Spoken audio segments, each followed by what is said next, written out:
Inani ang mahitabo sa sasakyan mga idol pag sobrang lamig. Yan ang pinakamahirap. Hirap idol Kiss-kiss. Ayan parang nagsunog sa loob. Kasi ano yan siya yung hangin ba?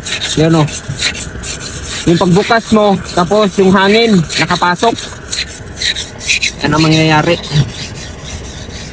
Normal yan siya sa malamig mga idol. Hindi mo siya pwedeng punasan, kailangan ito yung pagkiskis yan ito yung buhay sa malamig. Inani ang mahitabo sa sasakyan mga idol pag sobrang lamig. Yan kailangan mo siyang kiskisin para makita. Yan ang pinakamahirap dito pag malamig. Bukas kayong moist, ganito yan.